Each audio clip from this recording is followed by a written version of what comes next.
السلام عليكم ورحمة الله، ازيكم يا أصدقاء؟ عاملين ايه؟ يا رب تكونوا بخير. إن شاء الله النهاردة التمرين رقم 68 في برنامج الإعداد العام. خد بالك إن البرنامج ده عبارة عن 100 تمرينة، بيتكون البرنامج الإعداد العام من 100 تمرينة. ببدأ أشرح لك تمرينة تمرينة وأقول لك على المهارات اللي موجودة والدريلات والمجاميع الأساسية وكمان المجاميع الفرعية. ركز معايا النهاردة علشان التمرينة بتاعت النهاردة صعبة شوية وفيها تكات كده بسيطة، لازم تكمل معايا الفيديو لحد الآخر. واللي أهم من ده، قبل ما تبدأ تشتغل وتطبق البرنامج على السباحين اللي معاك، اعرف معلومات مهمة عن البرنامج. أول حاجة أقدر أقولها لك إن البرنامج ده تقدر تطبقه على السباحين اللي معاك من أول فئة 11 سنة لفئة 15 سنة، ودول بيكونوا ناشئين.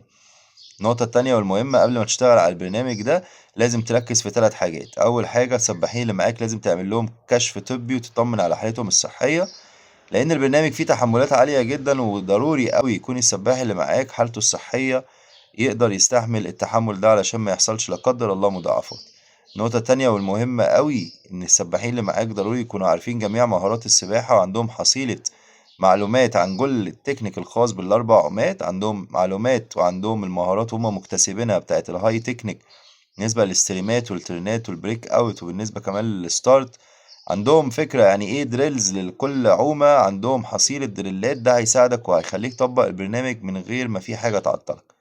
النقطة التالتة والأخيرة، مهمة أوي إن السباحين اللي معاك يعملوا دراي لاند ستريتشنج قبل ما ينزل التمرين. ده هيساعده برضه في إن هو إن شاء الله ياخد الوحدة التدريبية ويستفيد بيها قدر المستطاع. ركز معايا يا بطل في التمرينة بتاعت النهاردة، وخليني أقولك إن التمرينة بتكون مكونة من تمارين أساسية، والتمارين الأساسية بداخلها تمارين فرعية.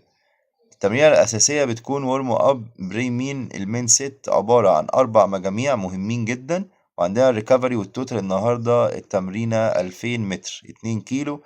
خد بالك إن التمرينة دي تقدر تنفذها على السباحين اللي معاك في زمن ساعة. هيكون مثلا العدد معاك ما يعديش 20 25 سباح. تقدر تشتغل على حمام سباحة 25، أما حمام السباحة لو 50 والعدد معاك اكتر من كده، او الوقت اللي معاك متاح ان انت تشتغل اكتر من كده، تواصل معايا وهقولك تعمل ايه بالظبط. خلينا نقول النهارده ان الورم اب عبارة عن 300 متر حرة. في ال 300 متر حرة السباح بيطلع 12 مرة، بيكون رايح جاي، بيعمل 11 ستريم لاين، بيعمل سوري، بيعمل 12 ستريم لاين، 12 بريك اوت، بيعمل 11 تيرن. بيعوم في المجاميع بتاعته، بيشتغل على التكنيك بتاعه. ركز بقى في الشدة والاستريمات، بيركز في وضع الراس، ركز في الرجلين، كوع الرجلين مع الدراعات كل 3 نفس، كوع عالي، بنزل قدام واشد واخلص الشدة. كل الحاجات دي لازم تقولها للسباح اللي معاك ويكون فاهمها وبيعوم بالراحة، لأن العوم بالراحة هو اللي هيخليه يفهم يعني ايه تكنيك. طيب خلينا النهاردة نتكلم أو دلوقتي عن البريمين. عبارة عن 8 في 25 كيك فري. في الكيك فري احنا بنعمل اوفر هيد اب فاست كيك، الشدة 90 والريست 30. سباح بيطلع دراعاته بتشتغل سكالينج، وبيكون راسه بره المية ورجلين شغالة قوية جدا جوه المية.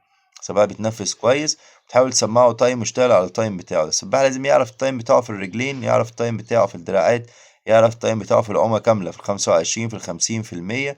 اوعى تقيس على تكنيك غلط. ولكن ايه اللي يخلي السباح مستواه يتطور؟ ان هو يبدأ يحفظ ارقامه في المجاميع. مجميع رجلين لازم يحفظ ارقامه، مجاميع دراعات لازم يحفظ ارقامه، مجموع العومة كاملة لازم يحفظ ارقامه. السباح المهتم هو اللي هيكمل. اما السباح اللي بيعوم وخلاص فده يعني هيبقى مقارنة بالسباحين التانيين اللي مركزين، الموضوع هيكون مختلف تماما.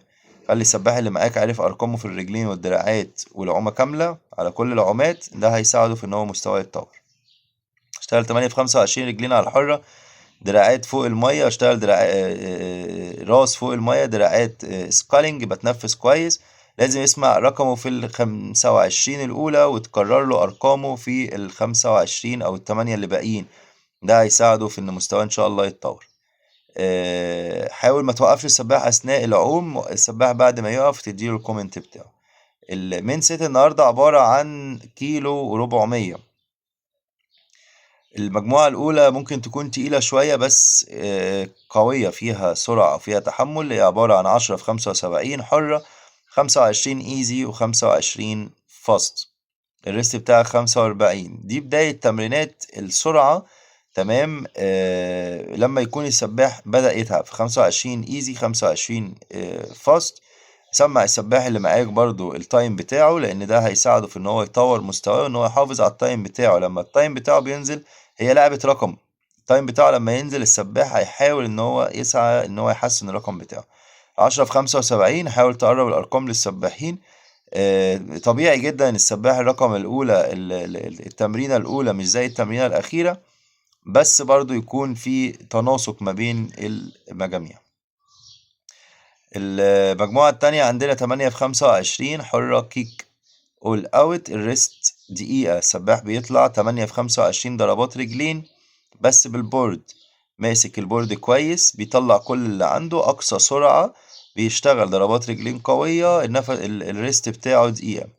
طيب بعد كده عندنا 3، المجموعة التالتة هي عبارة عن 8 في 25 حرة كامل all out get the time. الريست بتاعك دقيقة، حلو قوي. التمرينة دي هي بس على الكامل، برضو بتشوف أرقام السباحين اللي معاك عاملة ازاي وتبدأ تسمعهم الأرقام. أحسن عاش، كويس الرقم بتاعك، ابدأ قارن ما بين الأرقام بتاعتك وأرقام السباحين اللي هم الأرقام الريكورد.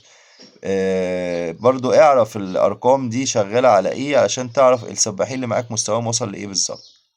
المجموعة الرابعة عندنا 5 في 50 حرة، 25 سبرنت، 25 ايزي. السبرنتات اللي بتيجي بعد تمرينة تقيلة ده بيكون تحمل سرعة، ده ان شاء الله اللي بيخلي السباح بعد كده لما يطلع يعوم معاك 100 او 200 او مجاميع سبرنتات سريعة، هو عنده قدرة تحمل فيأدي ويكون التايم بتاعه كويس. عندنا الريكفري عبارة عن 100 باك بريس. طبعا السباح ما ينفعش يطلع المية وهو نفسه عالي، ما ينفعش يطلع والنبض بتاعه عالي، ده هيأثر عليه تأثير سلبي. التوتال النهاردة عبارة عن 2000 متر. خليني أقول لك إن التمرينة قوية، تمرينة جميلة، ما فيهاش دريلز كتير، معظمها شغالة على الحرة. بنحاول نعمل تيست وتشوف السباحين اللي معاك مستواهم بيتطور ولا ما بيتطورش، بس خد بالك اوعى تقيس على تكنيك غلط، واعمل حسابك ان قياسك للسباحين بيكون ليه 2 هدف. اول هدف ان انت بتسمع الرقم للسباح فهو بيسعى ان هو يتحسن. تاني هدف وده الاهم، انت بتشوف السباحين اللي معاك مستواهم وصل لفين، هل فعلا الارقام بتاعتهم بتتحسن، هل فعلا انت شغال كويس، هل محتاج نركز في تكنيك، نركز في رجلين، نركز في دراعات، ندي دريلات كتيرة. انت ككوتش واقف على الفريق بتاعك، انت بيكون ليك وجهة نظر، الفريق اللي معاك مستواه بيتحسن، الفريق اللي معاك مستواه ثابت، طبعا بنقدر نوصل للأسباب ونشتغل عليها. شكرا ليكم يا شباب، واتمنى لكم التوفيق ان شاء الله، واشوفكم في الحلقة اللي جاية رقم 69، والسلام عليكم ورحمة الله. لو وصلت لهنا ولسه ما عملتش اشتراك في القناة، بطلب منك يا ريت تعمل لنا اشتراك في القناة وتعمل لايك لو الفيديو عجبك، ده هيكون دعم وتشجيع كبير قوي منك، وهيخلينا نكمل في نفس الاتجاه، لان في ناس فعلا بتبقى محتاجة المعلومات دي، وخيركم من تعلم العلم وعلم. السلام عليكم ورحمة الله.